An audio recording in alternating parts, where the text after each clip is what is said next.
क्या हमारा मुकद्दर सिर्फ घर का डेमोलिशन, हमारा मुकद्दर गोली खाना, हमारा मुकद्दर मस्जिदों को हमारे छीन लेना, हमारा मुकद्दर हमारे बच्चे यतीम होना और उनके माँ बाप अपने बच्चों को जेलों में देखते देखते खबरों में चले जाते हैं। एक कॉमेडियन है कुणाल कामरा के नाम से। कुणाल कामरा जो है वहां के अपना एक कॉमेडी है, मस्खरा है। उन्हें किसी को गद्दार बोल दिया, किसी को गद्दार बोल दिया उन्हें, तो एकनाथ शिंदे की पार्टी वाले बोले हमारे साहब को तो गुंडे बोला, गद्दार बोला। जाके जहां पे उन्हें वो परफॉर्म करा उसको तोड़ दिए। क्या करे? तोड़ दिए। अब हम फडणवीस से, नरेंद्र मोदी से पूछ रहे हैं, महाराष्ट्र में एक बाबा हैं जो रसूलुल्लाह सल्लल्लाहु अलैहि वसल्लम की शान में गुस्ताखी करने की कोशिश की है। याद रखो, गुस्ताखी कोई नहीं कर सकता आकायद आलम सल्लल्लाहु अलैहि वसल्लम की शान में। अगर कोई आसमान की तरफ देख के थूकेगा तो थूक उसके चेहरे पे गिरता। उन्हें गुस्ताखी करे, उसको अरेस्ट नहीं करे, उसको पकड़े भी नहीं, उसके जाकर उसके घर को तोड़े भी नहीं। मगर यहां पर क्योंकि Eknath Shinde deputy chief minister है, उनको उन्हें बोला, नाम तो नहीं लिया उन्हें, मगर ये लोग माने निकाल लिए। आपके गुंडे जाके वो जगह को तोड़ दिए। हम योगी और फडणवीस से पूछ रहे हैं, क्या आप इन तोड़ने वालों का घर तोड़ेंगे?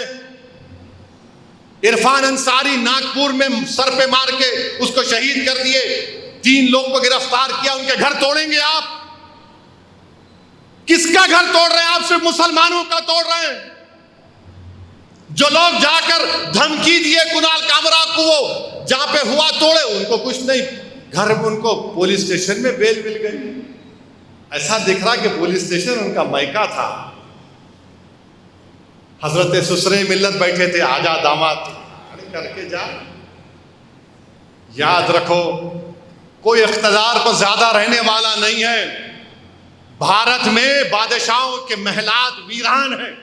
वो वीरानी पुकार कर कह रही कि एक जमाने में बड़ी आला शान इमारत होती थी, तुम्हारे भी महलात वीरान होंगे, मगर सुनहरे हुर्फों में तुम्हारी नाइंसाफी और जुल्म की दास्तान को लिखा जाएगा। तुम्हारी नाइंसाफियों को लोग सुबह क़यामत तक याद रखेंगे। और अगर तुम ये समझ रहे हो कि हम झुक जाएंगे, हम वो कौम हैं जो सिर्फ अल्लाह के आगे झुकते हैं, वक्त के यजीदों, फिरौनों और वजीर आजमों के सामने नहीं झुकते हैं। हम नहीं झुकने वाले हैं। हम मुकाबला करेंगे जमहूरी तरीके से। तुम जुल्म पे जुल्म ढाते जाओ। 5 साल से हमारे बच्चे जेलों में, बेल नहीं होती। केजरीवाल को बेल हो गई, के चंद्रशेखर राव की बेटी को 6 महीने में बेल हो गई, मगर गुलफिशा को 5 साल से बेल नहीं होती। शिफाउर रहमान को बेल नहीं होती, तहर हुसैन को बेल नहीं होती। क्यों नहीं होती बेल इनको? क्या हमारा मुकद्दर सिर्फ घर का डेमोलिशन, हमारा मुकद्दर गोली खाना, हमारा मुकद्दर मस्जिदों को हमारे छीन लेना, हमारा मुकद्दर हमारे बच्चे यतीम होना और उनके माँ बाप अपने बच्चों को जेलों में देखते देखते खबरों में चले जाते हैं? मेरे अजीज दोस्तों और बुजुर्गों, ये हमारे मुल्क में हो रहा है। यकीनन ये बहुत खूबसूरत मुल्क हमारा।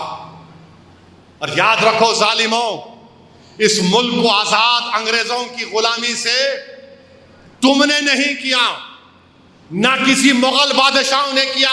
इस मुल्क को गुलामी से आजाद मक्का मस्जिद के उस वक्त के इमाम मौलवी अलाउद्दीन साहब ने किया था। जैसे ही रमजान का दिन था, जुमे का दिन था, मक्का मस्जिद से इमाम साहब खुतबा दिए और बोले कि चलो सुल्तान बाजार की रेजिडेंसी को, जहां पर अंग्रेजों ने एक मुसलमान को दबोच दिया है। मौलवी अलाउद्दीन की क़यादत में मक्का मस्जिद से जुलूस निकला, सुल्तान बाजार के मौजूदा वुमेन्स कॉलेज पर हमला हुआ, गोलियां चली। इस सरजमीन को एजाज हासिल हैदराबाद को कि काला पानी में सबसे पहला मुल्जिम अगर कोई था तो मक्का मस्जिद का इमाम था। आप जुल्म करके थक जाओगे, तुम जुल्म करके खत्म हो जाओगे इंशाअल्लाह ताला, मगर रसूलुल्लाह सल्लल्लाहु अलैहि वसल्लम का गुलाम पहले भी खड़ा हुआ था, आज भी खड़ा हुआ है और कल भी खड़ा रहेगा इंशाअल्लाह ताला।